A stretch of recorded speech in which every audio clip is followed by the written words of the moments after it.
Iyi ni radio BBC Gahuza Miryango. Ivugira i Londres kuri metero 19, 25, 31 na 41 ku mirongo ya FM mu karere k'ibiyaga binini no kuri internet kuri bbcgahuza.com.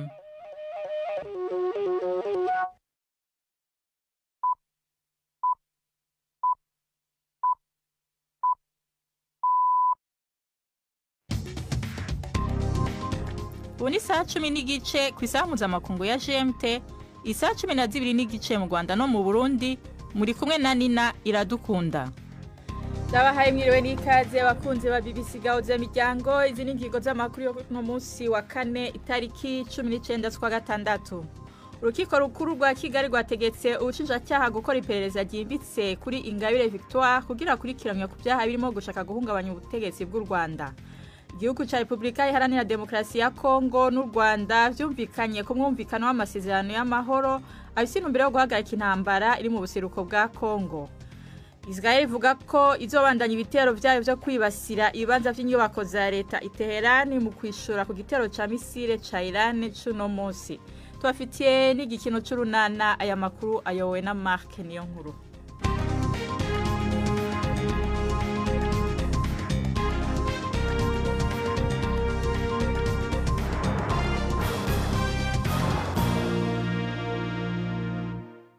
Amakuru no musi tuyahereye mu burasirazuba bwo hagati. Israel ivuga ko izobandanya ibitero vyayo mu kwibasira ibibanza vy'inyubako za leta i Tehran mu kwishura ku gitero ca misile ca Iran canonye vyinshi mu gatondo kuno munsi. Abantu barugwa muri za mirongo bakomeretse igihe ahantu henshi harashwe ko harimwe n'ibitaro vyo mu gisagara ca Beersheba. Igisagara ca Ramat Gan kiri hafi ya Tel Aviv naco nyene cibasiwe n'inkuru ya Igo Bacega mwumva mu ijwi rya Yvette Kabatesi. Igitero cya Iran cy'uyu munsi mu gitondo nico gikomeye mu byagabwe muri iyi minsi. I Beersheba ibitaro byarashweho, ariko umuyobozi wabyo yatangaje ko bashoboye kwimura abarwayi benshi. Imijyi rwagati ya Horon na Ramat Gan nayo yagezweho n'ibyo bitero. Inyubako imwe ndende cyane yangiritse bikomeye. Ministre w'ingabo y'icyo gihugu Israel Katz yahise aburira umuyobozi w'ikirenga wa Iran Ayatollah Ali Khamenei avuga ko ashobora kutongera kubaho. Naho muri Iran ibitero bya Israeli byarashe ku kigo cy'intwaro za kirimbuzi cyari kicyubakwa. Abayobozi bemeza ko nta ngaruka z'uko ubwo bumara bwakwirakwira. Muri Iran abayobozi bahagaritse hafi imiyoboro yose y'itumanaho ya internet na telefone, bikaba bituma hatamenyekana neza uko ibintu bimeze imbere mu gihugu. Icegera c'umushikiranganje w'ububanyi n'amahanga wa Iran Said Khatibzadeh yabwiye BBC ko inzira ya politike ari bwo buryo bwa mbere igihugu ciwe cyo koresha mu gihe kurasana kuhagarara, ariko ko ho bumuriro mu karere kose Amerika igiye muri iyo ngwano. Bwana Khatibzadeh yavuze ko President Trump azokwibukwa mu kwishora mu ngwano itari gwiwe kandi izohinduka ivyondo. Yavuze ashimitse ko iyaba Iran yari ifise umugambi wo gukora ibigwanisho vya nucleaire yari kubibifise. Abakuru b'ibihugu vy'Ubushinwa n'Uburusiya bateye utwatsi cyane ibitero Israel yagavye kuri Iran, basaba ko hoba uguhagarika intambara. Igihugu ca Repubulika ya Demokarasi ya Kongo n'u Rwanda vyumvikanye ku mwumvikano w'amasezerano y'amahoro afise intumbero yo guhagarika intambara iri mu buseruko bwa Kongo hakungaye ku mabuye y'agaciro. Ayo masezerano yafashijwemo na Amerika azoshirwa ku mukono n'abashikiranganje b'ububanyi n'amahanga b'ivyo bihugu bibiri mu ndwiza itariki 27. Bikazotuma kandi nyeshamba zishira ibigwanisho hasi n'amashiramwe y'ubutabazi agashobora gusubira gushika mu karere gasugerejwe. Ni inkuru ya Ansoye mwumva mu ijwi rya Siriake muhawe nayo. Ayo masezerano harimwo ivyo kubahiza ubutaka bw'ikindi gihugu, kwirinda gusotorana, gushira hasi ibirwanisho no kuvugana ingene imigwi yitwaje ibirwanisho yovyakwa abandi bakinjira mu gisirikare, hamwe rero no gufasha gutahukana impunzi hamwe n'abateshejwe izabo.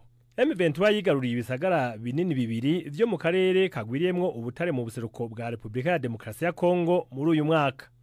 U Rwanda rwagumye rwiyamiriza bivugwa ko rufashe mu mugongo uwo muhari kandi ko ari rwo ruha ibirwanisho. Iyo nteguro y'amasezerano izakiranwa amakenga. utwigoro tw'akarere two gushika ku masezerano y'amahoro arama twarigeze gushika kure, ariko abategetsi ba politike ntibashoboye kuyashirako umukono. Perezida wa Angola yatanze imihoho mu mabanga y'umuhuza mu kwezi kwa gatatu. Igihugu ca Qatar naco cabandanije gufasha ku ruhande rwaco. Abategetsi b'ico gihugu barakurikiranye ibiganiro birongowe na Amerika. Sentare yo muri Kenya yaciriye abagabo babiri igihano c'imyaka 30 kubera gufasha abantu bitwaje ibigwanisho bagavye igitero ku hoteli ikomeye mu mwaka w'ibihumbi 2019. Abantu 21 barishwe ku hoteli Dusit mu mugwa mukuru Nairobi. Abo banyagihugu babiri bo muri Kenya, Hussein Mohamed Abdil Ali na Mohamed Abdi Ali, bagiriwe n'icaha cyo gutanga uburyo bw'amahera no gukora indangamuntu za magendu mu gufasha babiri muri abo bantu bitwaje ibigwanisho guhunga ikambi y'impunzi. Umuhari Al-Shabaab warakoze ibitero vyinshi muri Kenya inyuma y'aho ingabo za Kenya zirungikiwe muri Somalia gufasha kurwanya uwo muhari. Urukiko rukuru rwa Kigali rwategetse ubushinjacaha gukora iperereza ryimbitse kuri Ingabire Victoire kugira aje ku rutonde rw'abakurikiranywaho ibyaha birimo gushaka guhungabanya ubutegetsi bw'u Rwanda. Umucamanza yavuze ko ibisobanuro yahawe na Madamu Ingabire bidahagije kandi ngo asanga hari ibimenyetso bituma akekwaho uruhara abandi bakurikiranywaho. Ingabire utakurikiranwaga yari yahamagaje mu rukiko kugira ngo atange ibisobanuro kuko yavuzwe kenshi mu rubanza rw'itsinda ry'abantu 9 bakurikiranywaho umugambi wo guhungabanya ubutegetsi. Ni inkuru ya Jean-Claude Mwambutsa. Ingabire yabwiye urukiko ko we ubwe nta ruhare yagize mu byaha kandi ko n'ishyaka Darfa Umurinzi ritari kurugira kuko ritigeze ryemerwa kubaho. Ingabire yemeye ko azi benshi mu bagize itsinda ry'abaregwa ndetse ko bari basangiye umugambi wo gushinga ishyaka. Cyakora ngo ibikorwa byose yarabihagaritse amaze kubona ko ishyaka ritemerewe gutangira. Imvano y'ibyaha byose ngo na mahugurwa yabayeho ku buryo bw'ikoranabuhanga, abayitabiriye bahugurwa ku buryo bwo kurwanya ubutegetsi bw'igitugu hadakoresheje intwaro. Ingabire kimwe n'undi witwa Asumta ngo bavuzwe kenshi n'abaregwa ko bari mu bateguye aya mahugurwa ndetse bakaba baranatanze inkunga y'amafaranga ku bayitabiriye. Gusa aba bombi ntibari bakurikiranwe n'ubushinjacyaha. Ubwo umushinjacyaha yabazwaga impamvu atabareze, yasubije ko afite uburenganzira bwo gukurikirana uwo ashatse kandi ko nta kibuza kuba mu gihe runaka hazagira n'undi ukurikiranwa. Ubushinjacyaha kandi bwahuje aya mahugurwa n'umunsi witiriwe Ingabire uzwi nka Ingabire Day. Muri aya mahugurwa ngo abaregwa bashishikarijwe kuzaserukana intero ivuga ngo umunyarwanda ari yubahwe kandi ko bagombaga kuba bafite imyambaro n'ibyapa bibigaragaza. Ingabire yavuze ko uyu munsi uba buri tariki ya 14 z'ukwezi kwa 10 wamwitiriwe, ariko ko atari we wawushyizeho, ngo nta ruhare agira mu kuwutegura uretse ko asabwa kugira ubutumwa atanga. Naho ku nsanganyamatsiko ivuga ko umunyarwanda agomba kubahwa ngo niyo yari itahiwe kandi n'imyaka yabanje yagiye igira izindi nsanganyamatsiko. Kuri Ingabire ngo niyumva ukuntu gusaba ko umunyarwanda yakubahwa byaba icyaha. Abaregwa bafunze kuva mu mwaka w'2021 barimo umunyamakuru Theoneste Nsengimana wa televiziyo yiswe Umubavu ikorera ku murongo wa interinete. Uyu we ntavuga mu barabayoboke ba Darfa Umurinzi. Cyakora ngo yagombaga gutambutsa ibiganiro kuri televiziyo ye kuri uyu munsi witiriwe Ingabire. Iyi izaba ibaye inshuro ya kabiri uyu munyapolitike utavuga rumwe n'ubutegetsi ajyanwe mu rubanza. Mu mwaka w'2013 Ingabire yari yakatiwe igifungo cy'imyaka 15 ahamijwe ibyaha birimo kurema umutwe w'abagizi ba nabi, umugambi wo guhirika ubutegetsi no gupfobya jenoside. Gusa yaje kurekurwa ku mbabazi z'umukuru w'igihugu amaze imyaka 8 muri gereza.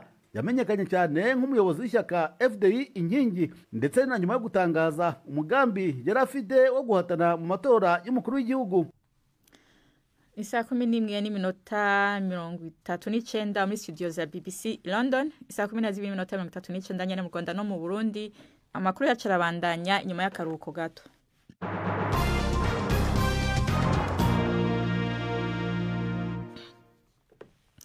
Finland yafashe ingingo yo kwikura mu masezerano mpuzamakungu abuza gukoresha ibisasu bitegwa mu kuzimu byo mu bwoko bwa zamine kubera impungenge bafise zo gutinya guterwa n'igisirikare cy'igihugu kibanye c'Uburusiya. Inama nshingamateka y'igihugu ca Finland yatoye kwikura muri ayo masezerano n'amasezerano ya Ottawa yerekeye gukoresha ibisasu vya mine bitegwa abantu. Ibihugu vya Lituania, Estonia, Estonia na Polonye navyo nyene biriko biritegura kwikura muri ayo masezerano. Umukuru w'igihugu ca Finland Alexander Stubb yavuze ko ivyo ari nkenegwa kubera Uburusiya ari igihugu gifise ubushotoranye no kwiganza naco ubwaco gikoresha amamine yo ku butaka atampuhwe. Abaharanira uburenganzira harimwo n'abatsindiye ibihembo by'amahoro yitiriwe Nobel barenga 100 bavyise ikintu giteye ubwoba kizotuma ubuzima bw'abantu buja mu kaga. Julius Malema, umunyapolitike wo muri Afrika y'Epfo atavugwa ko rumwe, yavuzwe mu mpari zijanye n'imigenderanire y'amoko mu gihugu, yimwe uruhusha canke visa yo kwinjira mu Bwongereza. Ubushikiranganji bw'intwaro yo hagati mu gihugu bwavuze ko Bwana Malema asanzwe ari umukuru w'umugambwe wa Economic Freedom Fighters, abonwa ko ataco amari neza y'abanyagihugu kandi ko bidakwiye ko bamuha visa yo kwinjira mu Bwongereza. Akamo ka Malema ko gukorera ubugizi bwa n'abazungu vyagaragaye cyane muri video yasohowe mu kwezi guheze na President Trump, mu gihe Perezida wa Afrika y'Epfo Cyril Ramaphosa yari mu rugendo mu biro bikoreramwo umukuru w'igihugu ca Amerika bizwi nka White House. Leta y'Ubwongereza nayo nyene yafashe ko amajambo Malema yavuze kera ari gushigikira umuhari Hamas. Ni inkuru ya Ed Habashon, umuvamwisi rya Robert Patrick Misigaro. Bubaye bugira kabiri Julius Malema yankigwa kwinjira mu Bwongereza mu kiringo c'amezi 2 gusa. Ubwa mbere leta y'Ubwongereza yavuze ko yasabye visa atevye. Ubuhoho uwo mu butegetsi bw'Ubwongereza akorera muri Afrika y'Epfo yabwiye BBC ko ari icemezo gifise izindi mvo. Mwikete ryashizwe habona n'igitangazamakuru News 24, leta y'Ubwongereza ivugamwo impamvu yuko ashigikira atarya umunwa umuhari Hamas, harimwo n'ijambo yavuze nyuma y'igitero cyo kutariki 7 z'ukwa 10, aho yavuze ko umugambwe wiwe ugiye ku butegetsi nawo woronse ibigwanisho uwo mugwi ufatwa na Amerika n'Ubwongereza nk'umugwi w'iterabwoba. Iryo kete kandi rivuga ku guhamagarira kwiwe yuko haba ubwicanyi ku bantu b'abazungu no gufata ibigwanisho nk'impamvu zatumye iyo visa ayimwa. BBC yagerageje kuvugana na Malema hamwe n'umugambwe wiwe ariko ntibasubije. Ubwongereza bwavuze ko ataburenganzira bwo kunguruza afise kandi ko bishoboka cyane ko asubira kwankigwa niyasubira gusaba visa. Zenao Zhu, umunyeshuri w'umushinwa yakatiwe gufungwa ubuzima bwiwe bwose mu Bwongereza inyuma yaho yagiriwe n'ivyaha byo guhibiyayura mutwe abagore 10 akabafata ku nguvu. Sentare y'i Londres yumvise ko Zhu yafashe amasanamu y'ihotera 9 i Londres no mu Bushinwa kandi agumana agasanduku k'ibintu byabo bagore. Abagiriwe ikibi bavuga ko bumva ko bafise ubwoba kandi ko batazokwigera bamubabarira. Umucamanza yise Zhu umusambanyi w'umunyaruyeri yafata abagore nk'ibikinisho byo gusambanya. Azomara imyaka 24 mu munyororo imbere yuko ashobora gufatwa nk'ushobora gutezurirwa. Imbere yo kuja mu gikino c'urunana nkundira ndababwire ko ababa ku nkengera y'ikiyaga ca Pacifique n'ingenzi zo mu bumanuko bwa Mexique bariko bararondera ubwihisho kubera igihuhusi ciswe Erike catumye haduka imipfunda y'imiyaga ikomeye cyane yo ku rugero rwa 3. Amashuri yugaye, amazu y'ubudandarizo yashizwe ko ibintu biyakingira iyo mipfunda n'ivyambu harimwo n'ica Acapulco birugaye. Hatanzwe icese imburi y'imiyaga y'igihuhusi, imyuzure ishobora guhitana ubuzima no kurengerwa n'ivyondo. Ariko ikigo cy'igihugu ca Amerika kijejwe ivy'imiyaga y'inkubi y'umuyaga kivuga ko igihuhusi Eric gishobora gucureha n'ingoga hejuru y'imisozi kikaza gushwiragira mu ijoro. Amazu y'uburaro y'igihe gito 2,000 yubatswe mu ntara 3 zo muri Mexique. Ubu n'umwanya w'igikino c'urunana.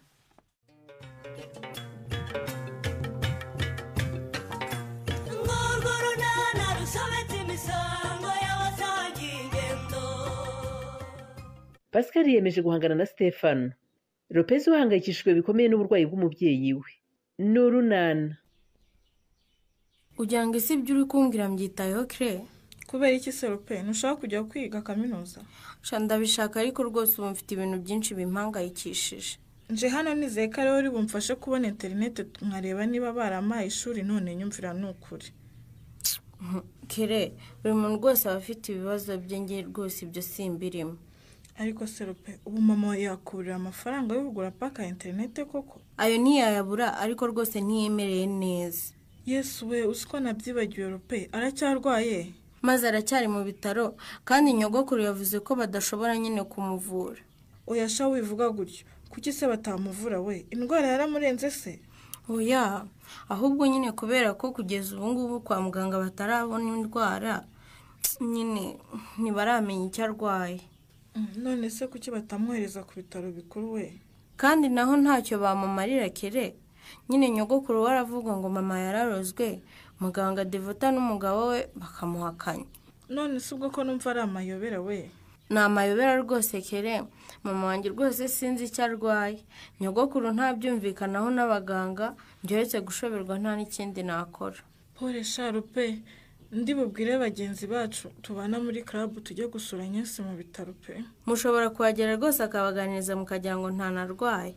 Umugani wa nyogokuru wawe rero ishyamba si rye Rupe, umenya ari amarozi. Nyine bamwe barabyemeza abandi bakabihakana. Ariko rero pesi nubwo bimeze bityo ndumva tugomba gushaka uko tubona interineti tugakurikirana n'iby'amashuri. Uko byagenda kose tugomba kwiga. Mukobwa ja ntukambaze ibirebana n'amafaranga muri uru rugo rwose urumva kandi uzi neza ko ari wowe ukoresha nabi inkunga y'ingoboka duhabwa. Nta kibazo noneho ubwo abajyanama b'ubuzima n'abashinzwe isuku mu kagari bazubabwire ko nakoresheje amafaranga nabi. Ubundi se ngo baraza gukora iki hano? Nyine umujyanama w'ubuzima yambwiye ko atazagaruka aha wenyine kuko inshuro zose atubwiye tutumva. None yahisemo guhuruza akagari kose rero. Se mpamvu se nkubwira nti nyamunagura isabune mese nibasanga imyenda yanitse barabona ko twisubiyeho. Hanyuma kuhagira abana kubaca inzara no gukubura. Ibyo byura bimfasha se nabikora njye nyine Pascal. Uwakoreka se ubundi baza tukababwira ko inkungu uhabwa y'ingoboka ngo twite ku mirire y'abana n'isuku uyifata ukayiguriza abagabo bagukoresha ku ishansiye. Ariko robwo n'ubujajwa Pascal ibyo rwose ntibikwiye kurenga hagati yacu. Gende wikize Stefano rero urumva kuko ndambiye kubona abana banje bicira isazi mu jisha be bariye. Ubundi se wowe gukora ntuhembwa kuki udahaha ugategerezayo nagurije Stefano. Urumva ko atari agahimano koko? Aya guhembye ntuyageze hano kuko muyanywera mwembi. Ayo wamugurije ntashaka kuyishyura. Ubwo se amaherezo azaba yahe? Nuko atari wowe Pascal. Nuko atari ngiyewe nyine urumva ngo muteri we cyangwa njye mu rutekirwe ntememe ibitoki bikomeye nzituri hene nteruri saa kimwe mu rugo rwe nigendere. Nuko ye? Umva Stefano uri uretse gushaka kutwambura abuze iki koko? Umugabo afite isambu nini yera, afite urutoki, yoroye inka, intama, ihene, ingurube n'inkoko byose biruzuye aho ngaho.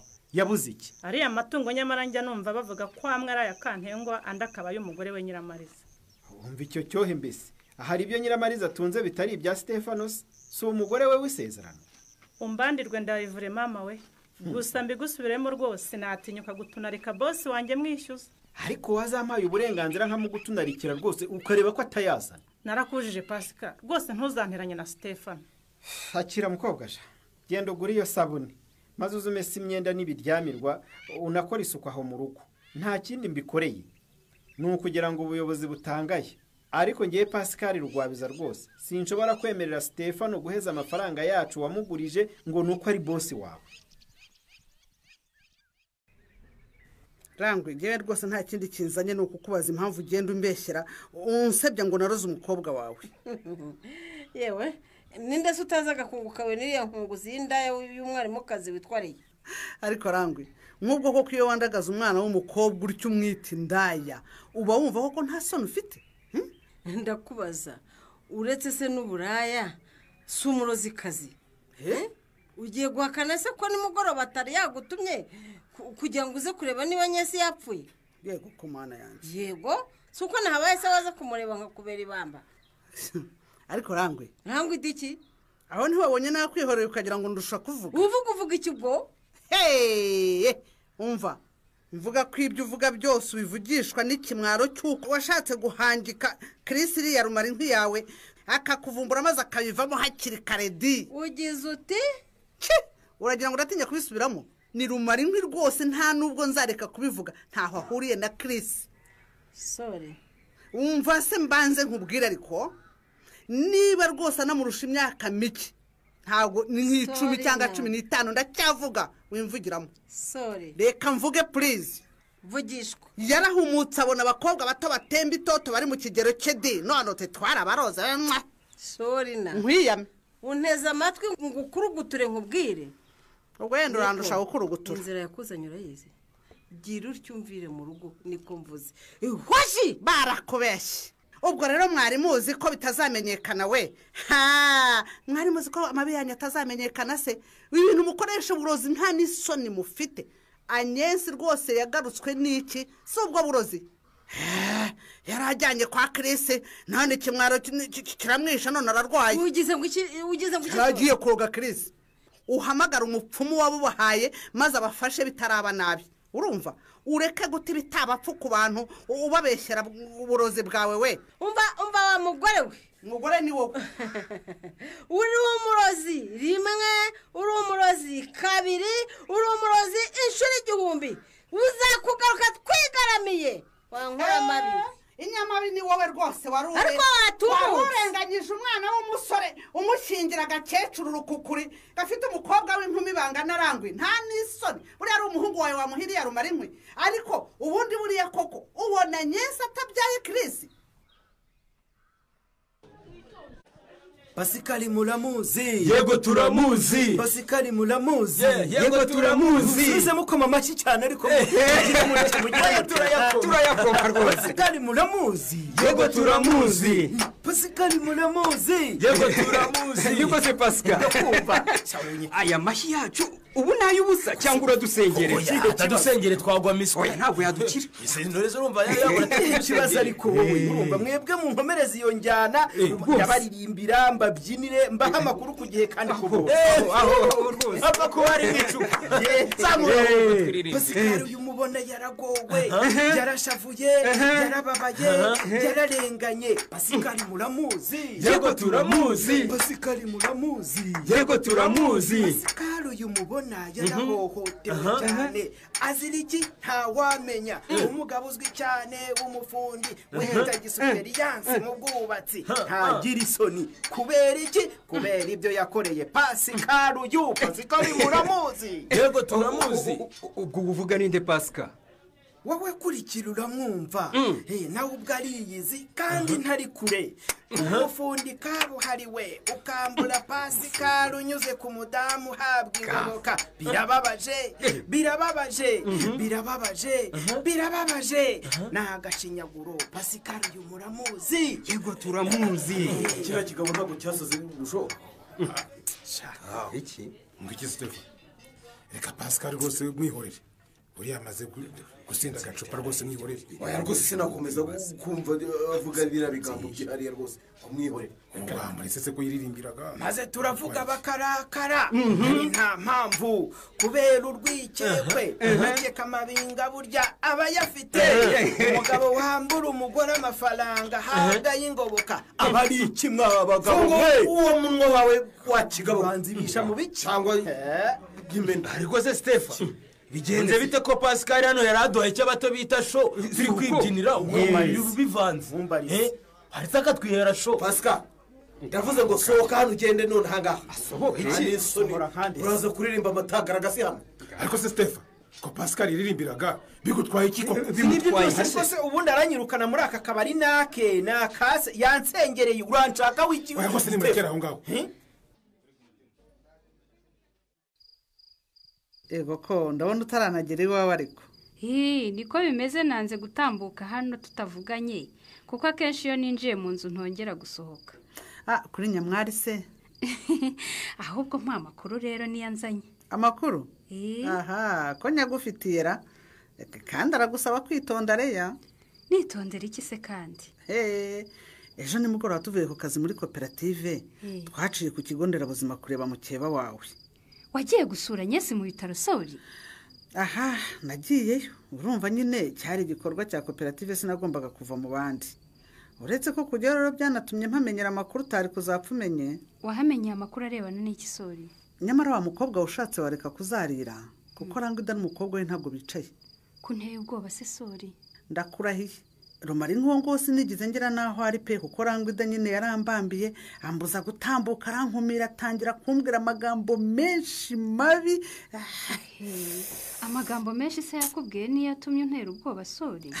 Umva uretse ko nyine nayo agaragaza ko baticaye ariko nyine impamvu ugomba kwitonda no kwihutisha gahunda yo kwegukana Chris nuko nabonye ashobora kuba nyine atarigize yarekana na Nyensi ngo rwose aho aryamye aho ngaho nyine Nyensi Chris ni uza kumusuzuma ngo aho gutaha mbe muko ko kugira ngo hatahe ngo aza kugorobereza naho ngaho ku ruhande rwa Nyensi. Uragucana ku maso. Oya urambeshya sori, urambeshya pe. Chris ntiyabinkora rwose. Ntabwo nkubeshya. Niko bimeze 100%.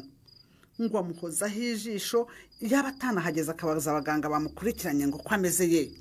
Ndababaye sori nawe.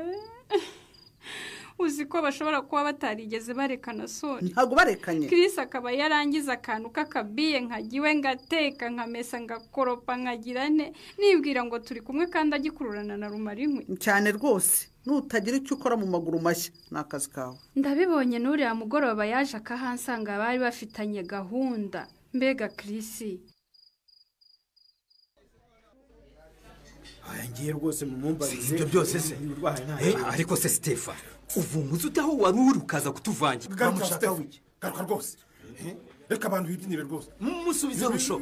Ko bisereranye inzoga zabo ujye kubatera bashaka. Nicyo rata gukundira busho. Ubundi ni we engineer abandi babari ukucyatsa. Yego. Oyurongero kurogotwe amagambo adafite ishingiro ndaguhonda. Pascal muramuzi. Yego turamuzi. Pascal muramuzi. Yego turamuzi. Abagukisha amashi.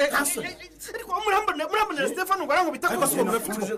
Murafite kikubita yicaho. Murakira ho rwose. Mana yake. Ubu nta soni koko. Ako ngewe reka mbivuge rwose noneho bice niyo byagaciye. Nako nzamuririmba kugeza igihe azatwishyurira.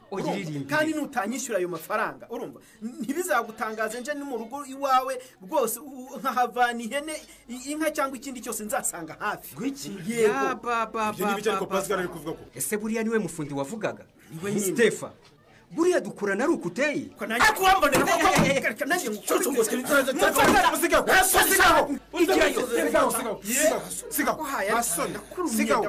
Niko Stefan. Ubwo tewe n'iki gusimbukira Pascal uyu nguyu ko yiririmbiraga umumbarize. Ubu bitewe n'iki koko. Ariko rero Pascal nawe ntabwo rwose uri umuntu mwiza. Ubundi umuririmbye mukabari ushaka iki? Uyu mugabo ni umugome busho. Ni umugome rwose. Kubona umugore wanjye ava guhabwa amafaranga y'ingoboka ahabwa nk'umugore wonsa wo mu muryango ukeye akayamuguriza. None akaba yaranze kuyishyura koko. Yanze kwishyura. Nimubyeharire sha. Niko Stefan. Ibyo Pascal uyu nguyu yavuga nicyo koko. None se ndamubeshyera ngewe. Ndamubeshyera ngo bimarire iki? Niba ari byo warahemutse. Ibyo no kwishyiraho mugayo rwose. Cyane. Niba waragujije abantu amafaranga ukabaranze ko yabasubiza account yabuze. No buhemu rwose. Oya zabona paka. Iyi nzira Pascal yahisemo gukemura ikibazo afitanye na Stefano se hari ikizamufasha? Ubona akwiye gukora iki? Naho mu kiganiro runana cy'ubutaha.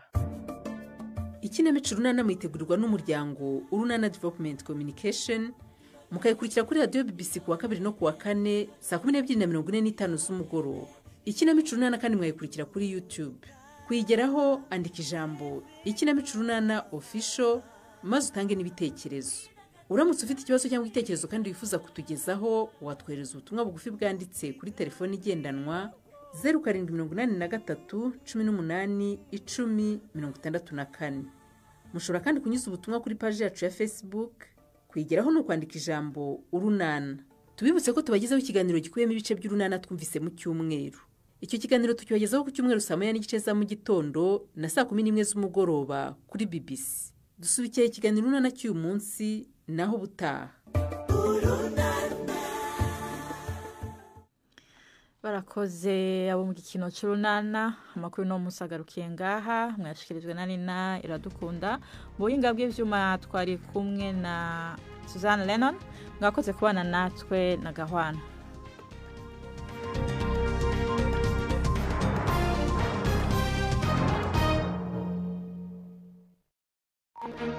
Thank you.